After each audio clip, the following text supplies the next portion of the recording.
Well, thank you all for attending. Hopefully I'm not screwing this up. You can see my video. Okay. We should be set, right? Yes. Fantastic. Well, for those of you who we have not met, I'm Aaron Hill. I'm at the University of Florida. Thank you for having me, Tessa, Mike, Joe, Robin. So I'm going to present on the methodology practice divide with respect to endogeneity. If anyone has questions, just feel free to jump on in. Try and make this as interactive as possible. I'm sure you're like me and you have zero Zoom fatigue, so it'll be fantastic opportunity, right? So serious, let's make it as interactive as possible given our year of unforeseen Zoom adventure. So jump in. Okay, so the focus here is endogeneity.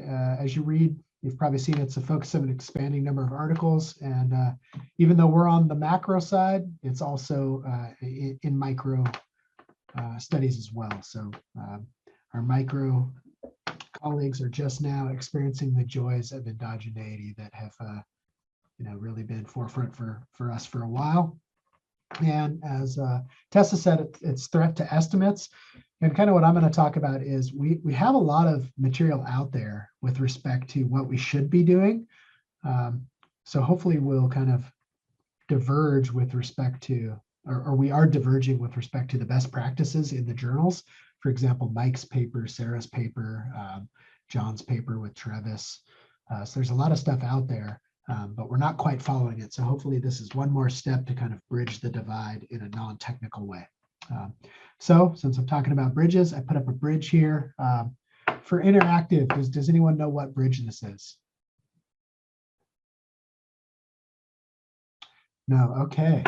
So I'm from the Pacific Northwest. This is known as the Tacoma Narrows Bridge. So the Puget Sound, there's obviously a narrow point, hence the Narrows, where they built a bridge. And so this is the bridge here, in like the 70s, but does anyone know what the bridge is famous for? Probably not, right? But this is a photo of the bridge at one point in time, right? So they built this bridge and they spent lots of taxpayer money on it, and it ended up a disaster. And then they reconstructed it, and guess what happened? Disaster again, right? So it's kind of a fitting analogy for endogeneity because we have these bridges that have been built, but we kind of end up with these disasters. So we're trying to not have this and kind of get to a sound bridge. So how did we get here? Much like the Tacoma Narrows Bridge, there's some poor construction, right?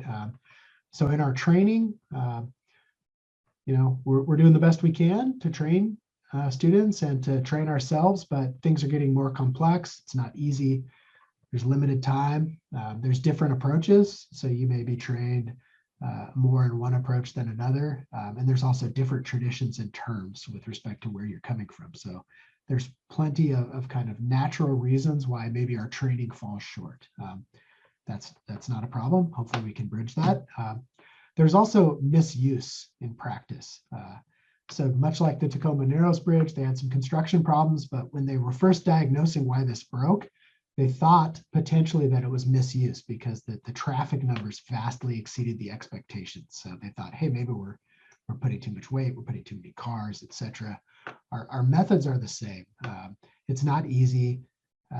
It takes time. There's issues like the telephone game, the hand waving, reviewers browbeating. We're just trying to get our papers published, and sometimes maybe we don't understand exactly what someone's asking in a review process. So things kind of become much like the telephone game. If you ever played that as a child, things kind of become skewed over time. So plenty of natural explanations for this.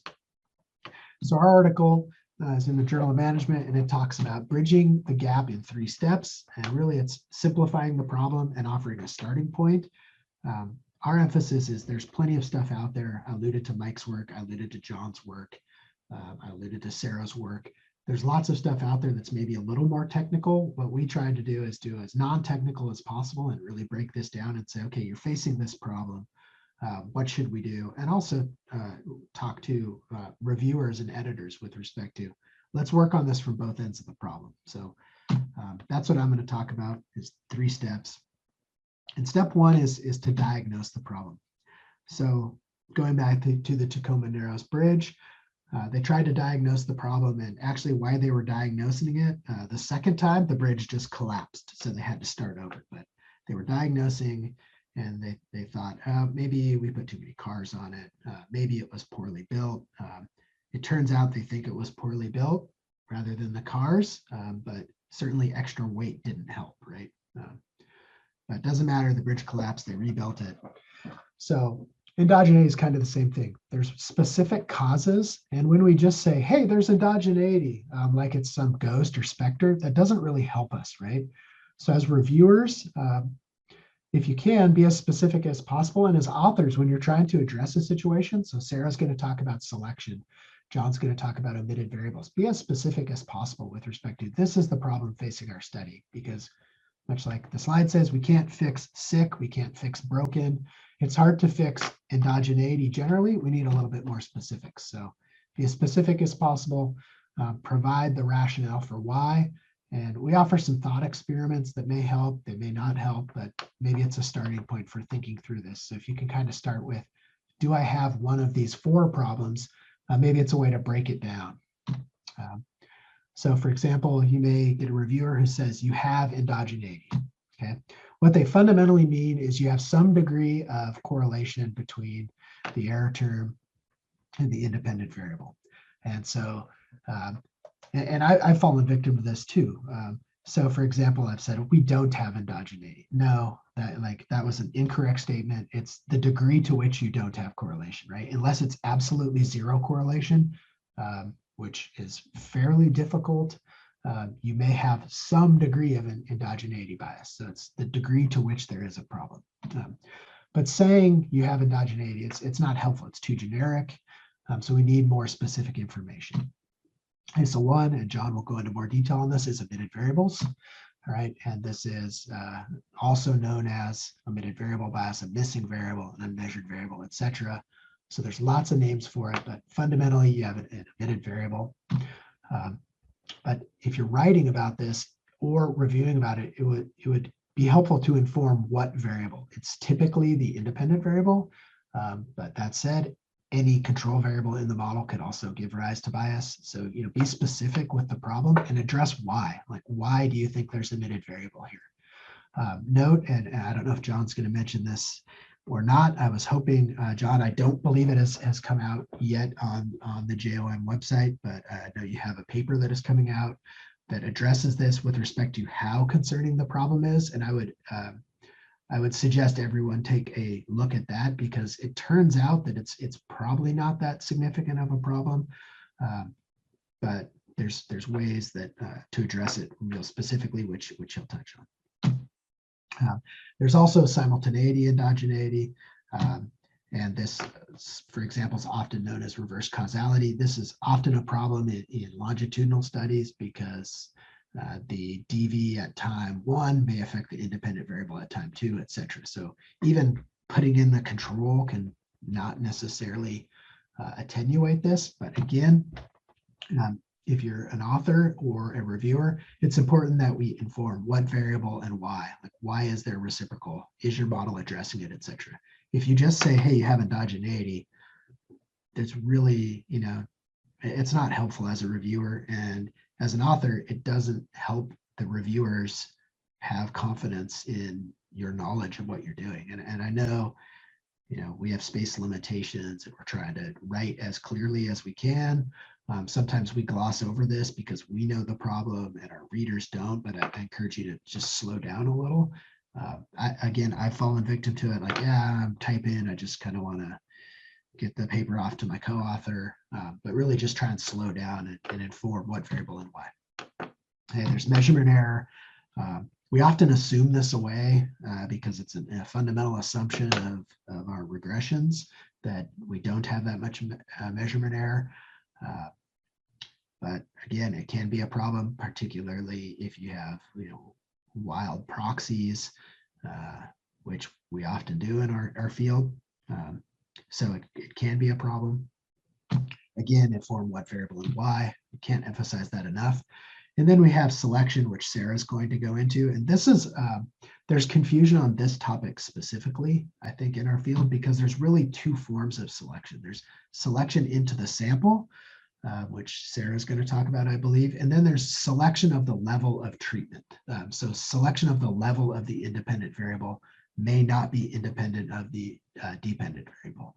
So selection into the sample and selection of the level of the treatment or the level of the independent variable, they're related in that they're fundamentally a selection problem. But again, you need to be specific. If you're trying to deal with sample selection and you have a selection of treatment problem or vice versa, you're really not solving the problem. So again, inform what variable. Typically, the variable should be really clear because it's typically the independent variable that is the problem, but explain why. Okay, so bottom line, diagnose, be as specific as possible. That's step one. Step two is to justify the technique. If we go back to the bridge, okay, the bridge is poorly built or it had misuse, right? It had wildly exceeded the number of people that they expected to drive across the bridge. So that may have contributed to the construction, or that it may have compounded the construction errors, right? But if you put in a toll booth, right, it'll potentially slow the number of people using the bridge, but it's not going to fix poor construction, right? The bridge fundamentally had problems. So the solution here has to match the problem. Okay, endogeneity is the same. Not all tools are going to address all forms of endogeneity. There isn't some magic endogeneity bullet. So, we have to, again, be as specific as possible. So our paper highlights the most used tools that we identified in a literature search. There's other tools out there, but I think it's also important to avoid the telephone game because we're talking about bridging the gap between methodological best practices and what's occurring. And oftentimes what happens is, for example, I'll just use Tessa and John. So John writes paper A, Tessa writes paper B that uses John's paper A and she uses it correctly. Then Aaron comes along and follows Tessa's paper B, but it's not the same as John's paper A, right? So Aaron's paper C, my own paper C, misapplies John's technique because I'm like following Tessa's example, which is like slightly different but correct, right? So this telephone problem can be a problem that, okay, then eventually the paper that follows me, now we're like 3 degrees of separation from what actually should occur. So avoid the telephone game, go back to paper A, go to the source paper. I know oftentimes they can be written in, for example, a different literature. So maybe it's an economics text and it's written in formulas and that's not your thing, or you don't quite follow it. That's okay, I totally understand that, but try and slow down. Find the applied article. I think our field generally is pretty good at this, of not having super technical language, avoiding the writing in equations. If equations are your thing, that's fantastic. Then apply the equation, but avoid the telephone game to the degree possible. And then 3 is to be as transparent as possible with your results, and this helps with prognosis of the cure. So again, and I've had this error, it slips through, you say, we have no endogeneity. Well, that's not really accurate, right? It's the degree to which you have a problem. Okay, so for example, they put up the toll booths. Did the tolls work? How would we know? I don't know if you saw the photos of the bridge, you'd probably want a little bit better answer than trust me, right? You wouldn't just want to whip your car across the Tacoma Narrows Bridge in the 50s. So probably want a little bit more assurance. Endogeneity is kind of the same, right? Reviewers are trying to help you generally. Yeah, there's some maybe bad or jerky reviewers, but most people are just trying to understand what you're doing and make sure it's correct. They're trying to help you. So they just want that assurance. So, make it a win-win and give them that assurance. Okay, endogeneity is the same problem here. So for example, you can provide the assurance by identifying the specific causes, linking it to related terms in case a reviewer isn't specific with your exact terminology. Say, hey, it's also called this, it's also called that. And then this is also building on Mike's work, report the naive results as well as any correction. So you can compare across, is the correction effective? is the correction maybe not that much of a problem and it doesn't matter? So that can offer this assurance. Report all associated analyses. So the first stage models, they're helpful in informing the problem. John's work with Travis in SMJ kind of covers this. We really need to know that first stage model.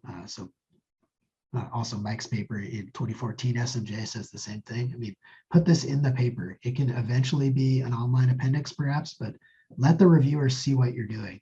And then D, report this specification tests. I know this often, and again, I've fallen victim to this even recently, like, hey, you're writing the paper and you're like, yeah, it's fine, everything's good. And you forget some of this. So hopefully just use this as a checklist. And avoid the trust me statements. Avoid claiming that all endogeneity is addressed in unreported results. That may be true, but especially today, like, even if your paper's 50 pages, there's a supplement that you could put, or you can put in the letter to the editor that, hey, we're over by 3 pages because we include these extra tables. Like, I don't think editors on the first round are going to like reject your paper because you gave more information, right? They may eventually say, hey, you need to trim this down, or you need to put this in an online supplement, but give them the information. Reviewers, the same thing. And certainly, again, claiming that all endogeneity concerns have been eliminated. It may be that it's not a huge problem, that's fine, but it's not accurate to say that there's zero, or in most cases. So just be transparent and honest. I think that's something I've learned over time, is I had this paranoia that like any small detail would potentially subvert my paper, right? A reviewer would just look to blow me up. I really don't think that's the case. Reviewers are just looking to make sure that what you've done is correct and that you're accurate. So, saying that you have very little concern because you've addressed it analytically and your specification tests are correct, that provides confidence. It's not the opposite. It's not like showing that your thing isn't exactly perfect. Again, these are summarized in our paper. So the 3 steps are diagnose, be specific, link to related terms. That'll help reviewers who maybe come from a different literature. So again, I think management is good in a lot of ways in being non-technical, but one of our potential weaknesses in our field is that we have lots of different traditions. We have people coming from psych, soc, econ. We often get finance and accounting scholars, political science scholars. So link to related terms where possible. Inform what the problem is, what and why. And then 2, justify your method, how your specific tool, whatever you're using to address the problem, be specific and justify that this addresses the problem. So you don't have toll booths fixing a fundamental design flaw with a bridge, right? The toll booths didn't solve the wind current problems. And then 3, be transparent with your prognosis. Okay, this is, if you follow the Tacoma Narrows Bridge, which I'm sure most of you don't, because it's an obscure bridge in a part of America that most of us maybe don't care about. They did it again, right? They had this forecast of what's going to happen, and it just wildly deviated from reality. So that doesn't help. That doesn't instill confidence, and it's not good for the field. So, and also, we don't have endogeneity. That probably is an overstatement in most cases. So just be transparent.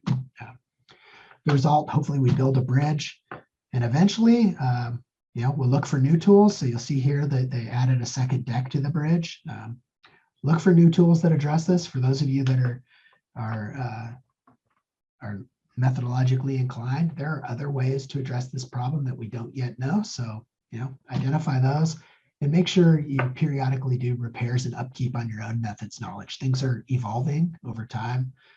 The field keeps moving, and it's important that if we're going to keep bridging this divide, that we do upkeep. So you're all here doing that. That's fantastic. I encourage you to continue to do this as you advance in your career. So that's it. Thank you for attending. I'm happy to take any questions about bridges, about Tacoma, about endogeneity. Yeah, I have a question. Yes, please. Yeah. So my question is regarding something you said at the beginning of the presentation.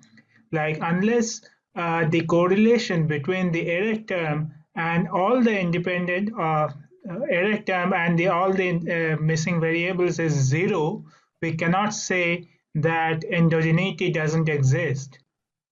I mean, I'm trying to understand, like, if we take randomly two variables, there will be some correlation, right? I mean, just randomly we take two variables, there is likely going to be some correlation.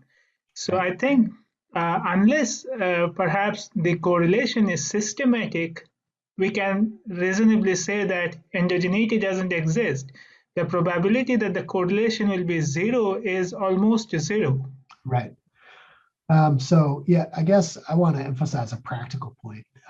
You're correct, but you have limited space with which to explain yourself to a reviewer, right? And Yeah. as soon as you say something like, we have no endogeneity, right? This little antenna is going to go up in the reviewer's head, and they're going to start saying, is that statement correct, right? I mean, potentially they say that. And then it's really easy for them to say, hey, you haven't considered this, you haven't considered that. And now you're in this endless spiral of the endogeneity, like, I don't know, mafia, right? It's like, no, there could be. Well, there could be, right? As long as it's not 0, there fundamentally could be endogeneity. So I'm just trying to give you what I see as practical advice is rather than saying, hey, there's fundamentally not endogeneity, maybe just say, hey, there could be, here's the likely source. So start with a little bit more transparent and open-ended conversation with the reviewers rather than taking a position that pits you against them, right? So I don't want to go into a bad analogy, but it's like the legal question, when did you stop beating your wife, right? Has everyone heard this legal question, right? There's no good answer, right? So lawyers try and get people on the stand to answer questions like, when did you stop beating your wife, right? Because if you say, I haven't, then it implies that you're still beating your wife. If you give a date, then it implies that you beat her before, right? So it's probably a politically incorrect statement, but if you follow like the logical arguments, it's one of those questions that you can't win. Endogeneity is a little bit the same. If you say there's no endogeneity, you're putting yourself in a situation where you're going to be at an argument that you potentially can't win, rather than approaching it from a little bit more practical, which saying, hey, there could be endogeneity. Here's the likely source and why. That puts the onus on the reviewer to identify other sources rather than like providing the counter logic to your statement. So while you may be correct that the odds of something being correlated at 0 is pretty small, I think just being more transparent in the prognosis that here's the likely source will get you to the end point that you want in a more open-ended fashion. Okay, thank you.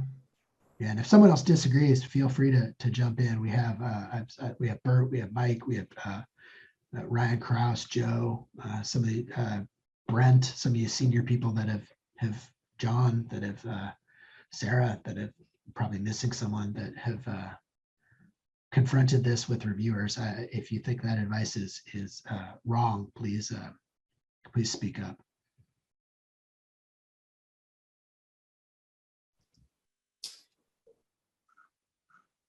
So Aaron, what I hear you saying is it's important to, as you're crafting the paper and crafting the method section, it's important to consider how your reviewers are going to read the paper, and specifically in relation to this topic of endogeneity, and come up with already the diagnosis of what could be affecting it. And maybe that's where thought experiments can help, exactly what you were saying. Can you elaborate a little bit more about using thought experiments to help you come up with those potential sources?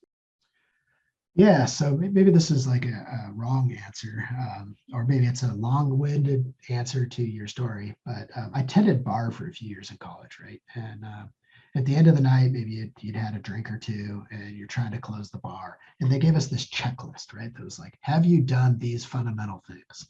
It's really helpful because, like I said, maybe you've had a beer or two, maybe you're tired, so you made errors.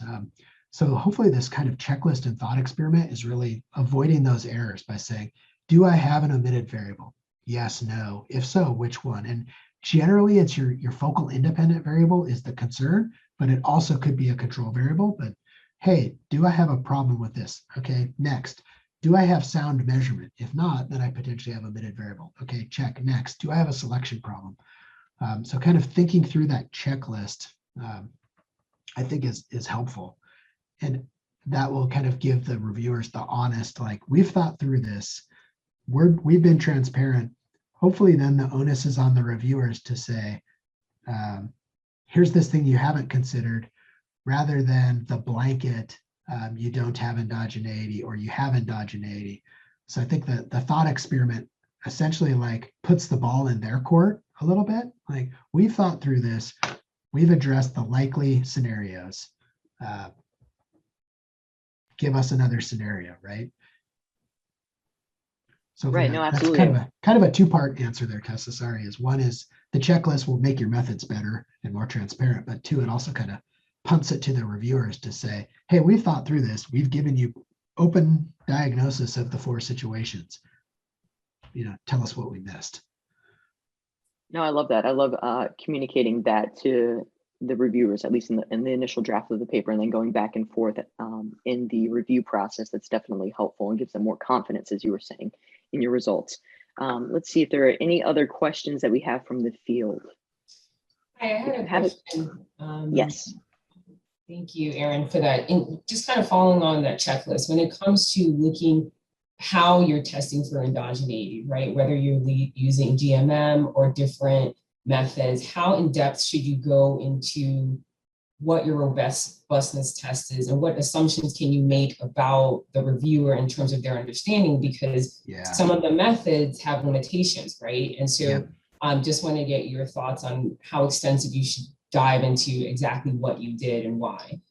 Yeah, that's a great question. And I don't think there's a magic answer to this, because so you bring up GMM, right? And GMM has some specific assumptions, and reviewers may or may not even be familiar with GMM. So like, you introduce this technique that then requires pages of explanation, right? And potentially confuses them if they don't know anything about it.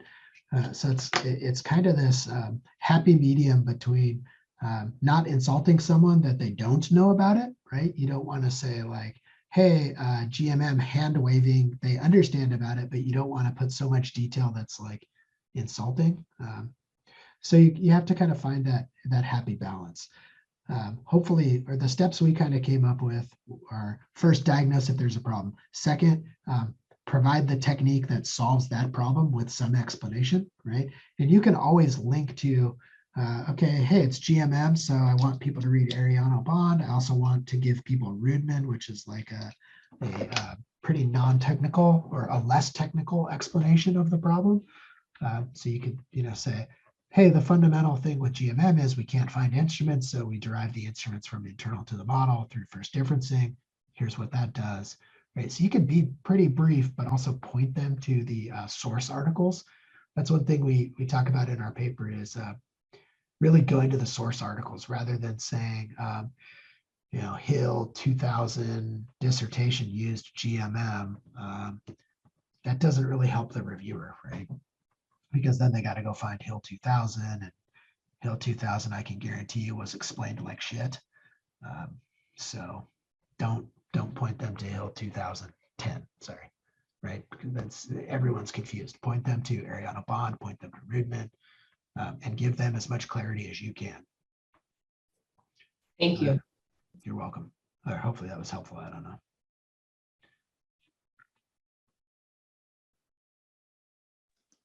Okay, I think we have time for probably about 2 more questions from the field. If anyone has anything, you can just go ahead and unmute and ask your question to Aaron. Hi, Aaron. This is Chris speaking. Thanks for your presentation. Maybe that's rather a specific question, but sometimes you're deciding on, you're using instrumental variables. And what then pops up is something like, what about the relevance condition, the exclusion restriction? And when you're talking about this problem, there's so much to justify, to really make the case that there can be like, you can write pages potentially about theory, why that's relevant, why the exclusion restriction is met next to all the method stuff. So my question is, how do you embed these analyses, specifically like a 2-stage least squares model within a full manuscript? Is that something that you would put to the online appendix if it's not a core part? And maybe where's the sweet spot in terms of length? Because we are restricted in journal space. So Thank you for elaborating on that. Yeah, so you have two, and they may want to jump in or not. You have John and you have Mike on this that have actually written papers in SMJ on this specific topic, right? So I tend to point to their papers, say, okay, I'm instrumenting.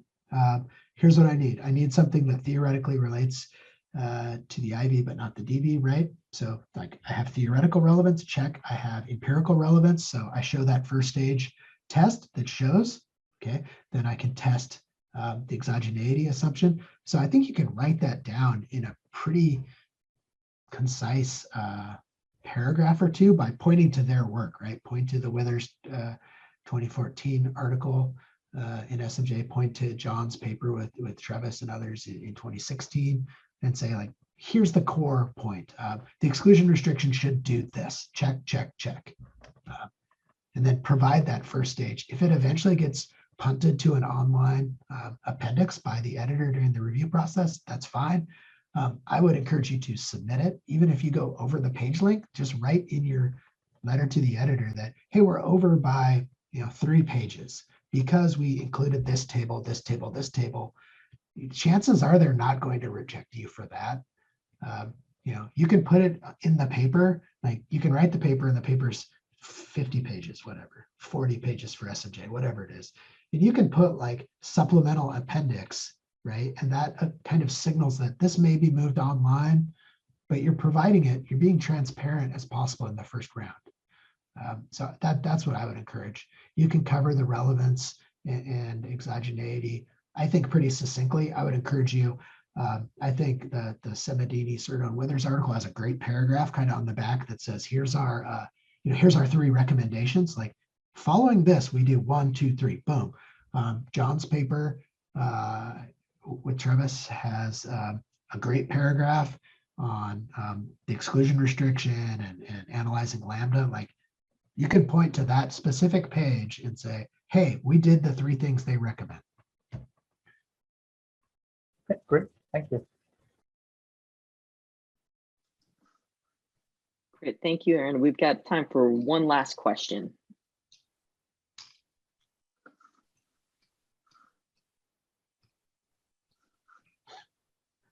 Not all at once. I think you left everyone speechless, Aaron. Yeah. It's like, No, it's like Billy Madison, right? Like right. What I've said was so profoundly dumb that I'll be awarded no points. May God rest my soul. No, that was fantastic. I think that's something that we all struggle with as young scholars, understanding how much to give the reviewers in the initial draft. We want to make sure that we're transparent, but a lot of times, as you mentioned, we are restricted by space limitations. So I think having you kind of give us the confidence that we can go over the page limit and be completely transparent, that definitely helps. I think some of these scholars feel a little bit more comfortable with what they are going to report. So thank you for that. And thank you for the checklist. Yeah, I'm happy if you have questions through time. Send me an email. Happy to try and help. Thank you for your time. All right, great. Let's all give Aaron a virtual round of applause here.